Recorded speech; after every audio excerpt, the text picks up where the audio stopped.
Assalamualaikum warahmatullahi wabarakatuh. Halo para lovers and haters, dimanapun Anda berada, baik yang ada di alam nyata maupun alam gaib, apa kabarnya? Salam cerdas bersupranatural. Ingat, dimanapun Anda membeli azimatnya, Mbah Wira sediakan edukasinya, dan edukasi ini sifatnya gratis. Oleh karena itu, tetap dukung channel Mbah Wira dengan klik tombol subscribe, like, dan komen, karena semua itu membuat Mbah Wira bahagia dan bersemangat untuk terus berbagi dan mengedukasi.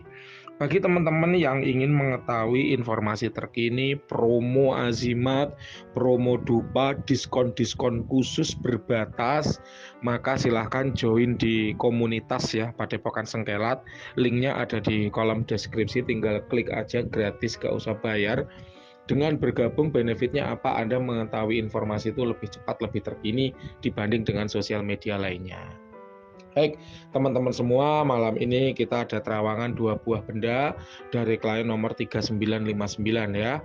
Terawangan 2 buah benda dari klien nomor 3959. Terawangan masuk kemarin ya jam setengah 4 sore dan baru bisa Mbak Wira terawang hari ini, Selasa 31 Januari jam 20.30 malam. Kemarin Mbak Wira sudah berkabar ke klien tersebut bahwa 2 benda dari klien ini Mbak Wira lihat ya sekilas ini kosong, tidak berhodam. Oleh karena kosong, Mbak Wira selalu menyempatkan diri untuk mengulang. Ya, jadi semacam Mbak Wira mengistirahatkan dulu badan dan pikiran, jiwa dan raga, minta petunjuk kepada Tuhan agar diberi kemampuan untuk mengupas kondisi gaib pada suatu benda bertuah. Dan ternyata itu Mbak Wira kabar itu jam 9 malam ya, dan jam 10 malam Mbak Wira sudah dapat petunjuk bahwa salah satu dari benda yang diterawangkan ternyata ada kodamnya. Hari ini akan Mbak Wira kupas tuntas ya, kebalik sampean ya, kupas tuntas. Nah, teman-teman semua, sebelum Mbak Wira sampaikan hasil terawangannya, Mbak Wira perlu tegaskan dulu bahwa Mbak Wira tidak tahu ya kedua benda ini belinya di mana, harganya berapa, ataupun praktisi yang meritualkan siapa. Dan Mbak Wira tidak tahu, juga tidak ingin tahu, juga tidak mau tahu, supaya hasil terawangan itu tetap objektif. Kapan hari ada juga benda yang diterawangkan ke Mbak Wira, kemudian si klien itu bilang begini, ini insya Allah Mbak Wira kenal kok siapa praktisinya gitu. Oh, jangan disebut dulu gitu kan, jangan disebut dulu supaya saya terawangannya enak gitu. Nanti setelah selesai terawangan ada hasilnya keluar, baru sebutlah nama praktisi yang membuatnya. Dan ternyata benar, setelah Mbak Wira keluarkan hasil terawangannya, sketsanya malah yang dikirim. Ini lembah sketsanya kalau menurut praktisi lain itu seperti ini, dan cocok. Laki-laki dengan aura semburat biru. Kalau di sketsanya itu laki-laki memakai shawl atau kain selendang berwarna biru ya. Cocok, alhamdulillah. Jadi artinya dari sana Mbak Wira percaya diri ya bahwa terawangan Mbak Wira itu tepat dan akurat, bukan sekedar halusinasi semata. Baik, teman-teman semua, terawangan 2 buah benda. Benda yang pertama adalah gelang berwarna hitam, dan benda yang kedua adalah minyak dalam botol ya. Untuk gelang warna hitam dan minyak dalam botol ini Mbah Wira cek dengan metode yang sama.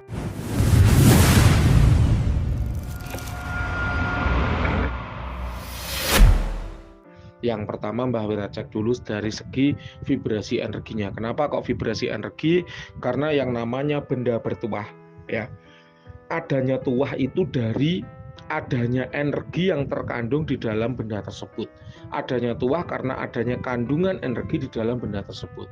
Nah, energi ini macam-macam ya teman-teman ya. Ada yang namanya energi alam. Ya, jadi alam yang membuatnya terisi energi, alam yang mengisinya dengan energi. Jadi alamiah, tanpa campur tangan manusia ataupun siapapun. Nah, benda-benda yang terisi energi alam ini seringkali kita sebut dengan mustika ya, seperti mustika lipan, mustika merah delima, mustika kulbuntat, dan lain sebagainya. Dan, gitu kan, Mbah Wira menemukan sebuah fakta baru bahwa ternyata mustika merah delima itu bisa dipalsukan loh. Benar caranya yaitu dengan memecah delima kering.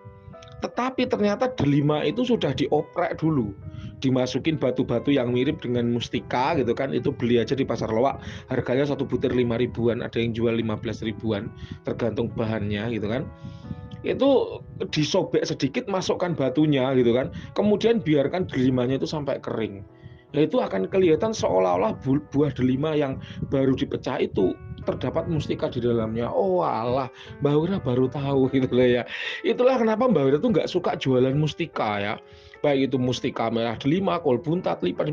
Coba lihat, Mbak Wira nggak pernah jual mustika. Pernah sekali Mbak Wira jualan mustika tarikan alam, tapi ya cuma sekali itu aja. Satu-satunya, the only one. Habis itu udah nggak pernah lagi. Karena ya memang Mbak Wira kurang suka. Mbak Wira itu menitik beratkan atau stressing pointnya itu pada olah ya, olah afirmasi kodam, olah memaksimalkan tuah kodam, olah hubungan dan interaksi dengan kodam. Jadi yang diolah itu itunya, bukan kok mustikanya, pusakanya, enggak. Mbak Wira lebih pada kodamnya. Mau itu mustika, mau itu pusaka, mau itu keris empu gondrong, keris empu gindring, keris empu gundrung, kalau nggak ada kodamnya ya Mbak Wira nggak suka gitu.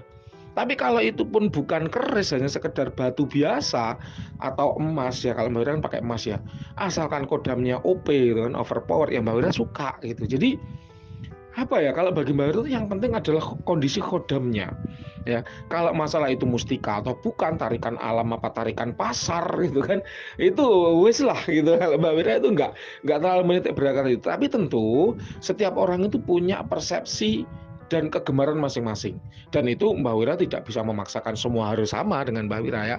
Anda kalau sering mendengar videonya Mbak Wira pasti paham bahwa Mbak Wira itu orangnya tidak memaksakan kehendak kepada orang lain, mau ikuti enggak juga nggak masalah kayak gitu. Jadi bagi Anda yang suka mustika, suka pusaka ya nggak apa-apa, silakan. Tapi kalau Mbak Wira yang penting adalah kondisi kodamnya ya. Don't judge the book by its cover. Covernya boleh pusaka, tapi kalau isinya gendruwo terus mau buat apa ya? Covernya boleh mustika ya, kalau isinya ternyata negatif lalu buat apa gitu kalau Mbak Wira gitu. Oke ya, understand ya. Jadi energi alam dulu, mustika. Nah, untuk kedua benda ini baik gelang maupun minyak, Mbak Wira tidak menemukan energi alam di dalamnya ya. Lalu yang kedua adalah energi dari manusia, dari praktisi yang meritualkan. Ini untuk benda yang pertama, Mbak Wira merasakan ada energi dari praktisi yang meritualkan ya, energinya padat dan menolak, yang mana itu menjadi ciri dari energi dengan tuah proteksi keselamatan diri ya.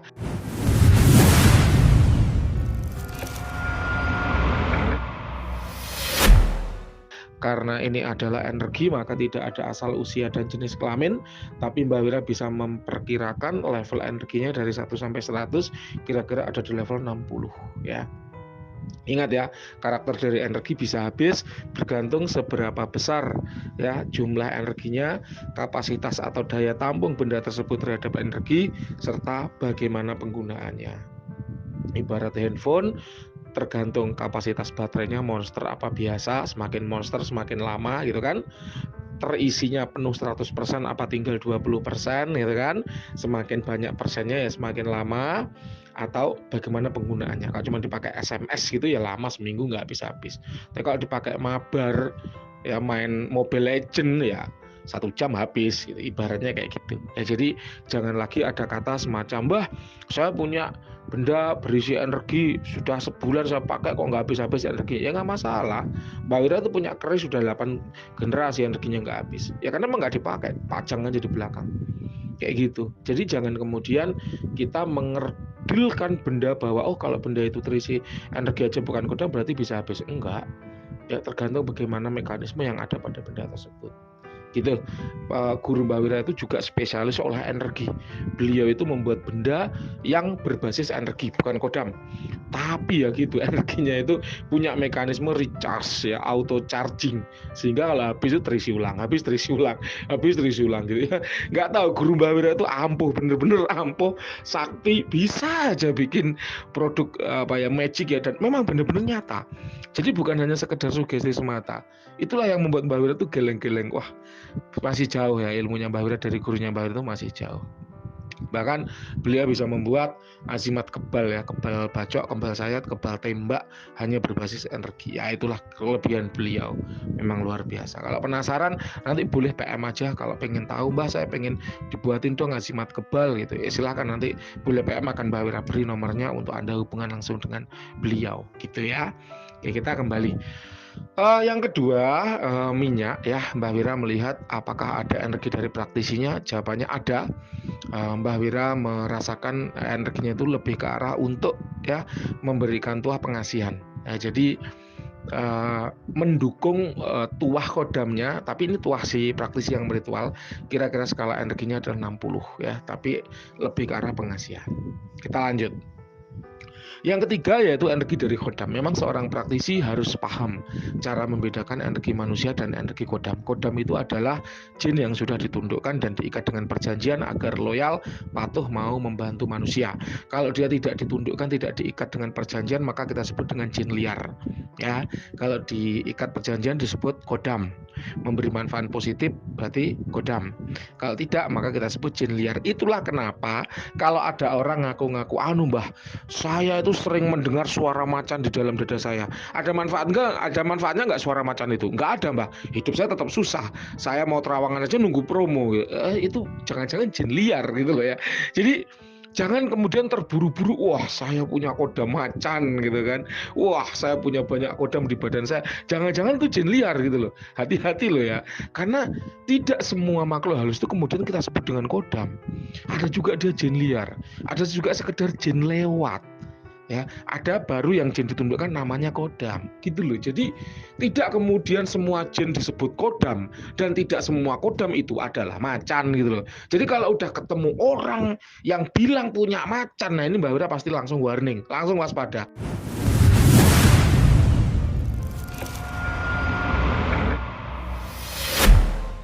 Kenapa kok harus macan itu?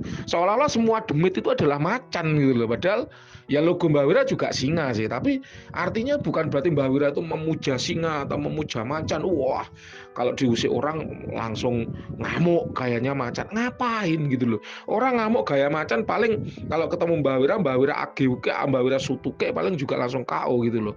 Ya jadi ayolah, mari kita cerdas bersupranatural bahwa nggak semua jin itu adalah kodam dan nggak semua kodam itu harus macan gitu loh. Kenapa macan lagi gitu loh? Nah ini, ya bukan berarti Mbak Wira merendahkan atau meremehkan macan, bahkan logo Mbak Wira pun juga pakai singa. Tapi artinya marilah kita menyadari bahwa keberadaan kodam itu yang paling penting adalah kemanfaatannya bagi hidup. Kalau dia nggak memberi manfaat ya sudah tinggalkan, lupakan, abaikan. Gitu loh ya. Yang penting seperti itu kalau menurut Mbak Wira. Kita kembali. Sampai mana tadi? Sampai macan. Sampai mana ya tadi ya? Sampai energi kodam. Jadi ada nggak energi kodam dalam benda ini? Untuk gelang yang pertama, benda yang pertama yang berwujud gelang, ini tidak ada energi kodamnya. Lalu yang kedua, Mbak Wira merasakan ada nih energi kodamnya, dingin dan menarik ya. Menjadi tanda bahwa energinya itu lebih utama ke arah pengasihan ya, dingin menarik. Skala energi dari 1 sampai 100 kira-kira ada di level 86. Gitu ya. Oke, sekarang kita lanjut. Mbah, kalau memang ada energi kodam di situ, ada nggak kodamnya? Ya berarti ada, karena ada energinya. Nah, untuk mengetahui bagaimanakah penampilan, fungsinya, usianya, asalnya, dan sebagainya, maka kita pakai metode yang lain, namanya metode visualisasi. Apa itu? Yaitu suatu metode yang digunakan untuk ya melihat tanda-tanda visual, melihat manifestasi, melihat tanda-tanda kehadiran kodam, kehadiran entitas pada suatu benda bertuah. Untuk benda yang pertama, gelang hitam, Mbak Wira tidak melihat nih ada kehadiran entitas di benda ini. Ya, kalau firasat Mbak Wira mengatakan, ya ini mohon maaf loh ya, Mbak Wira terlepas dari siapapun praktisinya ya. Kalau Mbak Wira mengatakan, mohon maaf sebelumnya, nanti Anda boleh klarifikasi ke Mbak Wira, boleh tanya-tanya atau dialog lebih intim, lebih intens ya dengan chat. Kalau firasat Mbak Wira mengatakan ini adalah gelang yang proses ritualnya itu tidak menitik beratkan kepada kodam, melainkan kepada blessing energi. Ya, jadi oleh karenanya ya memang dia bertuah, tapi basisnya adalah energi, bukan kodam. Dan sempat ada kodam yang mau menghuni, tapi proses ritualnya karena nggak selesai, akhirnya dia tidak berkodam. Nah, ini menurut pendapat Mbak Wira seperti nanti silakan Anda boleh ya tanya-tanya atau mungkin kalau ini wah ini Mbah ini buatan saya sendiri memang belum selesai ritualnya. Nanti silakan Anda yang klarifikasi. Karena ada juga beberapa orang yang melakukan terawangan ternyata itu hasil ritualnya sendiri. Oh iya Mbah bener Mbah ini memang ritualnya kurang semalam lagi kayak gitu. Ada juga yang kayak gitu. Jadi silakan nanti kita dialog ya lebih dalam, lebih deep, tapi yang jelas untuk pendapat pertama tidak berkodam.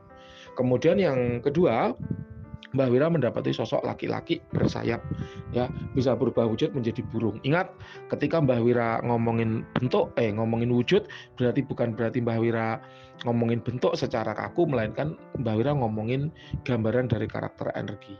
Mbah katanya dukun ini bentuknya macan, ada macan lagi gitu ya. Ingat loh ya, wujud jin itu bisa berubah-ubah menjadi apapun yang dia kehendaki. Ya, Mbak Ira ulangi, wujud jin itu bisa berubah-ubah menjadi apapun yang dia kehendaki karena itu jin. Jin itu adalah makhluk ciptaan Tuhan yang terbuat dari nyala api dan memang dia punya kemampuan untuk berubah wujud.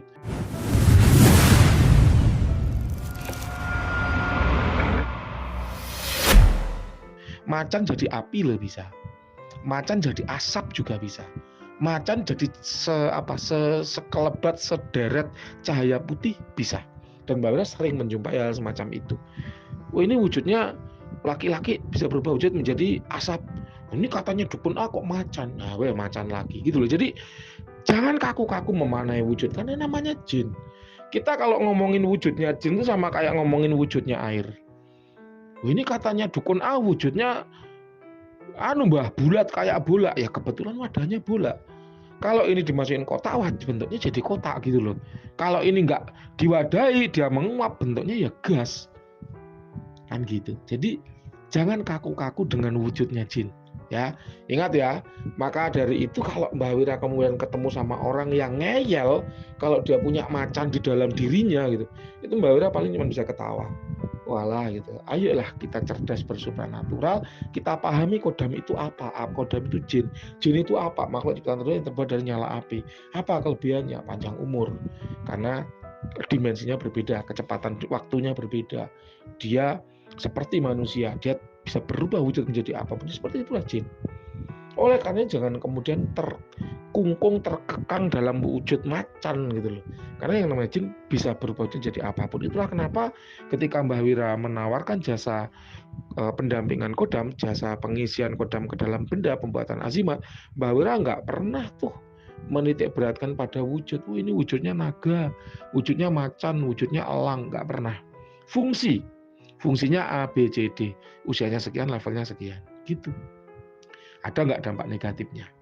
Karena apa? Udah lupakan wujud itu. Wujud itu adalah kreasi dari pensketsanya untuk menggambarkan karakter dari energi yang dia miliki. Ya. Mbak kata Mbak Wira laki-laki gagah tinggi besar pakai baju coklat. Tapi ketika dikasih laki-laki gagah tinggi besar pakai baju coklat, tapi dia punya gelang Mbak. Kok kata Mbak Wira nggak ada gelangnya? Aduh itu sama kayak manusia. Ya baju itu bisa ganti-ganti sama kayak manusia. Bawa gelang, bawa tombak, bawa tongkat, bawa cangkul, bawa celurit seperti manusia. Ya dia bisa berganti-ganti apapun bajunya, aksesorisnya. Makanya jangan kaku-kaku. Kita kembali. Kalau Mbak Wira melihat laki-laki bersayap ya bisa berubah wujud menjadi burung, berarti ini jin langitan, jin yang tinggal di udara, di angkasa, asalnya dari daerah Papua, daerah gunung ya, di gunung-gunung yang tinggi. Ini white entitas aman tanpa dampak negatif ya. Kemudian jin yang berubah bentuk menjadi burung, berarti tuahnya lebih ke arah apa? Pengasihan, kepekaan batin. Apakah pengasihan itu butuh kepekaan batin? Jawabannya butuh. Karena untuk mendukung mudah diasi oleh orang lain, batin kita harus peka. Oh iya, orang di depan kita itu senengannya apa? Hatinya sedang bagaimana? Sehingga kita harus bersikap yang seperti apa. Jangan sampai dia bapaknya habis meninggal, kita ajak bercanda. Nah, nggak jadi disenangi Anda, yang ada dimusuhi. Gitu loh ya, itu kepekaan batin itu seperti itu. Oh iya, orang di depan kita itu lagi puyeng masalah uang. Ya kita jangan ngomongin harta. Ya, omonginlah semacam ide usaha, cara menambah uang lewat kerjaan sampingan. Orang akan senang. oh ya orang di depan kita lagi putus cinta. Jangan kemudian kita pamer, oh ya aku habis ini loh sama cewekku malam minggu kemarin ke Ancol nonton Monas dan sebagainya. Ya dia tambah sedih.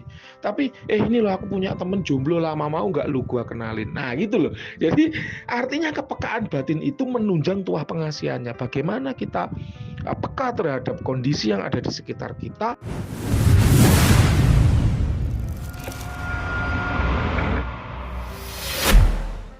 Peka terhadap perasaan dan hati orang lain sehingga memudahkan kita untuk mendapatkan simpati dari dirinya. Itu kepekaan batin. Jadi kepekaan itu tidak kemudian melulu bicara gaib, lihat demit, jin dan lain sebagainya, tidak. Melainkan mengetahui hal semacam itu. Kemudian selain pengasihan, kepekaan batin, dia punya tuah healing, penyembuhan hijau ya. Auranya kelihatan hijau, menyala hijau.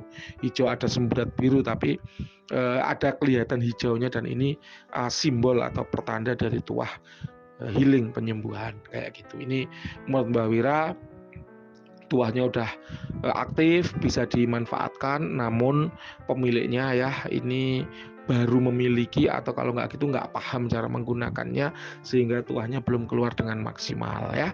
Usia kodam kira-kira 2600 tahun, itu ya tua ya, 3000 tahun batasnya. Kalau 2600 ya hampir tua lah ya, dengan level power 92 sebetulnya, tapi karena ya itu tadi pemiliknya kayaknya baru belum pinter, belum mahir menggunakan sehingga seolah-olah jadi terasa di level 86 ya. Nanti silakan Anda yang klarifikasi apakah memang benar Anda baru memiliki benda ini atau bingung. Memang iya Mbah, bingung saya, nggak tahu cara pakainya dan penjualnya nggak ngebimbing misalnya. Silakan Anda yang klarifikasi supaya Mbak Wira tahu bagaimana apa yang Mbak Wira sampaikan ini benar, salah, kurang, atau bagaimana, nanti akan kita diskusikan. Gitu cara Mbak Wira mendapatkan testimoni di setiap terawangan itu seperti itu, karena Mbak Wira memberikan umpan balik pertanyaan untuk ditanggapi.